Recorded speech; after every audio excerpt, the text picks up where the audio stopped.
الله الرحمن الرحيم. الحمد لله والصلاة والسلام على رسول الله وعلى آله وصحبه ومن والاه. أما بعد، فإن أعزكم الله. Yang perlu tambahkan terkait dengan sifat orang-orang yang melakukan amar ma'ruf nahi munkar di samping ilmu, rizqun wa ilmun sabr, ialah al-ikhlas. Ikhlas di dalam menjalankan prinsip amar ma'ruf nahi munkar. Ikhlas di sini bisa diwujudkan dengan berbagai macam bentuk. Yang pertama ialah apabila dia meniatkan amar ma'ruf nahi munkar itu untuk melaksanakan perintah Allah dan Rasulnya alaihi salatu wassalam, imtithalul awamir, niatnya untuk melaksanakan perintah. Karena Allah subhanahu wa ta'ala dan juga Rasulnya alaihi salatu wassalam memerintahkan kita untuk amar ma'ruf nahi munkar. Itu ikhlas. Atau yang kedua, dia niatkan untuk hifdzus syariah. Dia niatkan untuk menjaga syariat ini. Syariat itu akan senantiasa terjaga apabila dilakukan oleh pemeluknya. Dengan dia melakukan prinsip amar ma'ruf nahi munkar, itu berarti dia menjaga syiar dan syariat amar ma'ruf nahi munkar. Itu ikhlas. Atau yang ketiga, dia niatkan untuk himayatus syariah. Himayatus syariah, pembelaan syariat ini dari segala sesuatu yang mengotorinya atau yang merusaknya.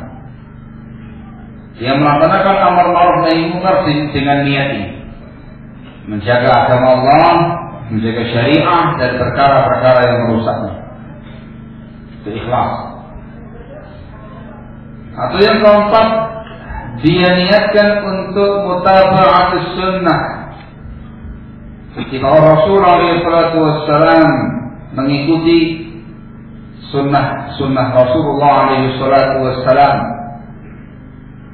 itu merupakan ikhlas. Sehingga dia dalam melaksanakan amar ma'ruf nahi munkar sesuai dengan tariqah, dengan cara yang diajarkan Rasulullah alaihi salatu wassalam dan salafus salih. Itu keikhlasan. Juga disertai dengan ilmu bahwasanya amar ma'ruf nahi munkar itu adalah ibadah. Bahkan termasuk afdalul ibadat, ibadah yang paling afdal, amal soleh yang paling utama. Maka dia persembahkan amar ma'ruf nahi munkar itu untuk Allah semata.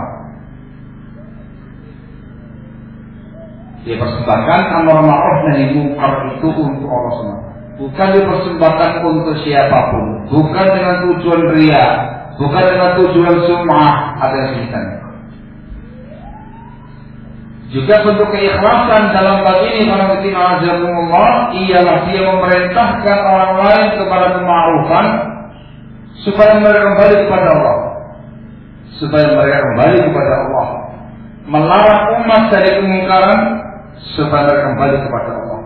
Bukan untuk kepentingan pribadi, bukan melaksanakan amar ma'ruf nahi munkar untuk mengusung kepentingan pribadi. Tidak, tapi semuanya pada Allah tabaraka wa ta'ala. Hal ikhlas.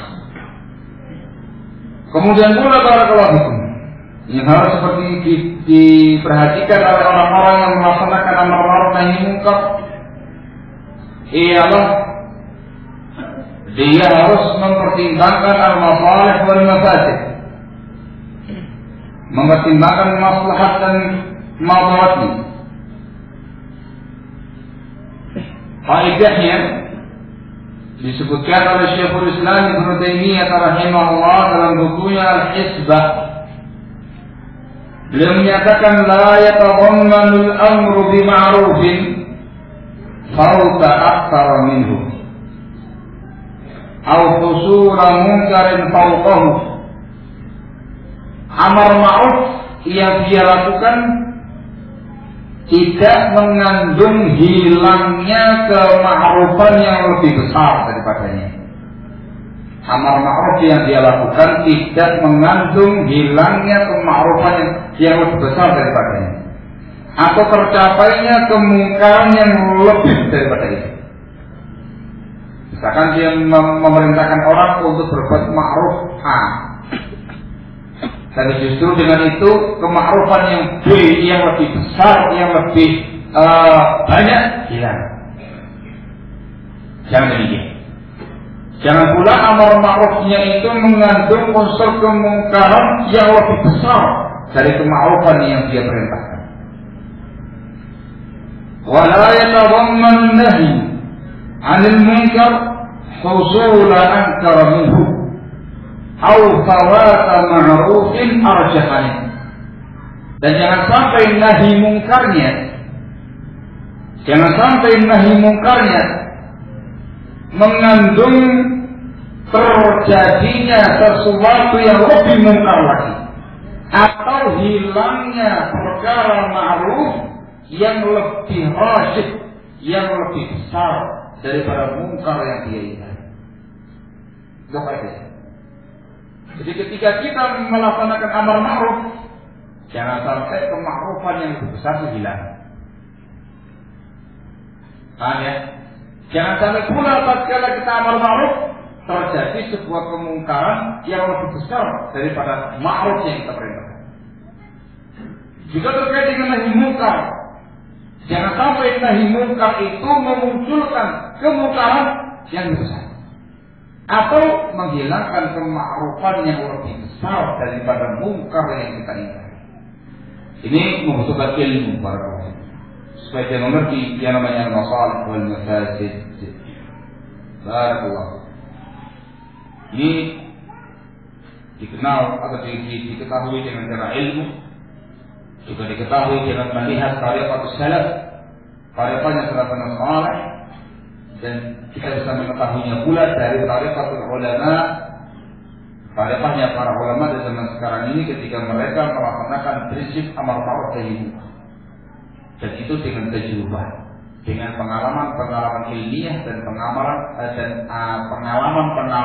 amaliyah para salafun salih dan para ulama kita. Kemudian tidak dipersyaratkan untuk melaksanakan amar ma'ruf nahi munkar pelakunya itu harus suci dari dosa. Tidak ada persyaratan. Kenapa ya Pak? Dikarenakan masing-masing orang tidak ada yang maksum, tidak ada yang lepas dari kesalahan. Maka tidak ada persyaratan ketika amar ma'ruf atau nahi munkar pelakunya itu harus suci dari dosa, pelakunya harus suci dari kesalahan. Bukan persyaratan.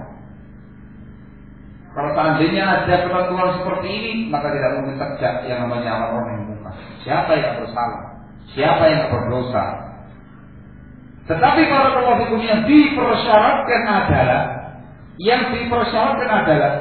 jangan sampai dia memerintahkan yang ma'ruf tapi sebagai orang pertama yang tidak mengerjakannya. Jangan sampai dia nahi munkar, melarang dari kemungkaran, tapi sebagai orang pertama yang mengerjakannya. Itu yang tak boleh. Ini yang dimaukan, yang diinginkan dalam firman Allah Subhanahu wa taala, ya ayyuhalladzina amanu lima taquluna ma la taf'alun. Wahai orang-orang beriman, kenapa kamu mengucapkan apa yang tidak kamu kerjakan? Kabura maqtan 'indallahi an taqulu ma la taf'alun. Sungguh sangat besar murka dari Allah engkau mengucapkan apa yang tidak kamu kerjakan. Itu pula yang diinginkan dengan ayat Allah Subhanahu wa taala, atamuruna an-nasa bil birri wa tansawna anfusakum wa antum tatluna al-kitab afala ta'qilun. Apakah kalian memerintahkan orang dengan kebaikan sementara kamu melupakan dirimu sendiri, sedangkan kamu membaca kitab? Apa kamu punya akal? Jadi ingat, dia memerintahkan yang ma'ruf, dia orang pertama yang malas mengerjakannya. Dia nahi mungkar, bagi orang pertama yang terjerumus padanya. Ini yang dilarang. Ini yang dikecam dalam Islam. Bukan berarti harus suci dari dosa. Sebab tidak ada orang yang maksum dari dosa. Misalkan dia mengecam ceramah tentang haramnya riba, ternyata dia sendiri praktek menganakkan uang. Nah, yang butuh uang datang ke rumah saya. Nah, bunga ringan 0,1%. Nah, marah itu. Hukumnya apa? Oh, mas ya. Hukumnya apa? Haram, walaupun 0,1 walaupun 0,001. Tetap yang namanya menganakkan hukumnya. Ya, yang butuh fulus, gampang ini. 0%. Tapi kalau saya beli harganya antum, harganya separuhnya. Kata riba. Tidak mungkin seseorang tadi yang tadinya memerintah mengharamkan atau menjelaskan haramnya riba, sementara dia sendiri terjatuh pada praktek riba. Itu dikecam. Ini tidak boleh. Ini contoh yang besar, gitu ya. Bilang orang itu. Barakallahu. Contoh yang paling gampang sudah. Dia memerintahkan keluarganya, memerintahkan anak-anaknya, memerintahkan ikhwan-ikhwan yang ada untuk ta'lim, semangat ta'lim. Ya Allah, belajar ta'lim. Ya Allah, datang ke hal-hal ilmu. Ya Allah, belajar. Kalau berdiri hari, kalau berdiri muslim. Ya Allah. Dianya nggak ta'lim. Nah, itu namanya apa? Dia memerintahkan yang ma'ruf sementara dia tidak melakukannya. Ini merupakan perkara yang besar. Yang dikatakan lima takulu nama la barakallahu. Sehingga pula contoh yang lain saya sebutkan di sini barakallahu. Sehingga intinya tidak dipersyaratkan harus maksum dari dosa. Tidak mungkin. Tapi yang diinginkan jangan sampai dia melakukan, jangan sampai memerintahkan perkara yang ma'ruf, justru dia orang pertama yang mengerjakannya. Jangan sampai pula dia melarang yang munkar, justru orang pertama yang mengerjakannya. Maka seorang yang melaksanakan dakwah Allah, yang melaksanakan prinsip amar ma'ruf nahi munkar, itu harus menjadi qudwatun li ghairihi. Jadi panutan, jadi tauladan bagi yang lain. Di depan dia bukan di belakang. Kemudian yang perlu juga diingatkan di sini ialah pihak-pihak yang menyimpang dalam perkara amar ma'ruf nahi munkar. Ini banyak pihaknya. Di antara pihak yang menyimpang dari prinsip ini ialah yang sebaliknya, yang al-amru bil munkar wan nahyu 'anil ma'ruf. Perkara munkar dia perintahkan, perkara ma'ruf dia larang. Siapa mereka itu? Mereka itu ialah kaum kufar. Mereka itu ialah kaum munafikin. Allah sebutkan dalam Al-Quran ketika menjelaskan sifatnya kaum munafikin, al-munafiquna wal munafiqatu ba'duhum awliya'u ba'din ya'muruna bil munkari wa yanhauna 'anil ma'ruf. Kaum munafikin yang laki dan kaum munafikin yang wanita, sebagian mereka adalah wali dari sebagian yang lain. Sifat mereka adalah memerintahkan yang munkar, melarang yang ma'ruf. Masuk dalam kategori ini barakallahu fikum semua du'atus su', para dai-dai, para penyeru-penyeru kemungkaran yang mengkampanyekan kesyirikan atau pemahaman kufur atau pemahaman bid'ah atau semua perkara-perkara bid'ah yang ada, atau bahkan penyeru dai kefasikan dan dosa, termasuk amar mungkar. Masuk pula di sini barakallahu fikum semua pihak-pihak yang menghadang laju perkara ma'ruf. Orang-orang yang menentang tauhid, yang menentang sunnah, yang menentang ketaatan kepada Allah, yang menentang semua perkara yang ma'ruf. Ini dikatakan nahi ma'ruf. Itu semua adalah pihak-pihak yang menyimpang, yang bertentangan langsung dengan prinsip amar ma'ruf nahi munkar. Kaum mukminin sifatnya amar ma'ruf nahi munkar, sementara kaum munafikin orang-orang yang sesat, orang yang menyimpang sebaliknya amar munkar nahi ma'ruf. Di zaman sekarang sangat banyak amar munkar nahi ma'ruf, sangat banyak. Memang dia yang memiliki misi untuk menebarkan kejahatan, sadar atau tidak. Maka masuk padanya al-kufar, masuk padanya kaum munafikin, masuk padanya semua ashabul ahwa'i wal bidah, masuk pada semua ashabul ma'asi wal dzunub, para dai-dai maksiat dan dosa. Ada wajib. Kalian dikarenakan apa yang ada pada mereka bertentangan dengan prinsip amar ma'ruf nahi munkar. Termasuk yang menyimpang dalam bab ini ialah orang-orang yang salah di dalam menerapkan kaidah amar ma'ruf nahi munkar. Barakallahu. Entah salah uslubnya yang mestinya rifqun walin, mestinya menggunakan kelembutan, menggunakan kekasaran. Yang mestinya menggunakan ketegasan, dia lembut. Salah dalam penerapan uslub rifqun walin dan salah dalam penerapan syiddah wal ghilzah, seperti yang saya sebutkan di atas. Seseorang yang hulu, yang melampaui batas dengan uslub kelembutan sampai menggugurkan prinsip asyiddah, menggugurkan prinsip tahdzir, al-bara'ah dan hajr, mereka adalah niusuliyah. Pihak dia yang hulu, yang melampaui batas dalam menerapkan syiddah, sikap yang tegas, yang keras, melupakan sikap hikmah, sikap rifqul walin, mereka adalah hajjadiyah wa man ma'ruf. Ini semuanya menyimpang dalam prinsip amar ma'ruf nahi munkar. Ada pula yang menyimpang di sini dikarenakan kejahilan mereka. Li jahlihim bil ma'ruf wa jahlihim 'anil munkar. Ini orang bodoh. Ya, karena kebodohannya, kalau yang pertama, yang awal-awal tadi kan memang orang-orang yang punya misi, orang-orang yang jahat, orang-orang yang menyimpang. Ada pula pada kewas itu yang dikatakan jahilnya, tidak ngerti apa itu yang ma'ruf, tidak tahu mana yang munkar. Akhirnya apa? Perkara yang ma'ruf yang dikerjakan oleh orang segala macamnya diingkari dengan sekuat tenaga. Padahal dia ma'ruf. Kenapa? Dia jahil, karena bodohnya. Perkara yang munkar, dia perintahkan, dia dakwahkan, dia serukan. Karena jahilnya dia tentang perkara munkar tadi. Ini banyak terjadi pada orang-orang awam, orang-orang awam dari kalangan kaum muslimin, orang-orang yang memang tidak memiliki ilmu dan pada dasarnya mereka bukan orang-orang yang menyimpang dengan bid'ah-bid'ah. Ini banyak. Orang-orang yang mengingkari sunnah, orang yang mengingkari perkara-perkara yang baik, itu ditelusuri mayoritas mereka dikatakan jahil, tidak ngerti perkara sunnah. Orang-orang yang menyebarkan perkara-perkara munkar ditelusuri dikatakan memang tidak ngerti perkara yang munkar, dijahili, dan ini yang susah.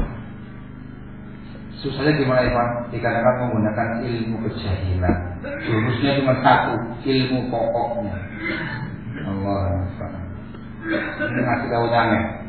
Al-Mudim.